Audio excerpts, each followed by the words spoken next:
let's take a step back and let's look at the framework. We can't jump right to the solution. So we've looked at the symptoms and the real reasons why behind e-commerce brands struggle with profitability.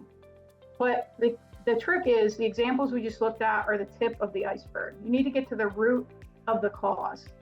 And that's what you really need is not a list of problems and solutions. You need a treatment plan, a framework, a system. And that's what we're going to share with you now. The same 5-step process we use at Ledger Labs with every client. And this helps them get their finances under control, make smarter decisions, and really drive profit. And they don't need a finance degree or a $200,000 CFO on staff.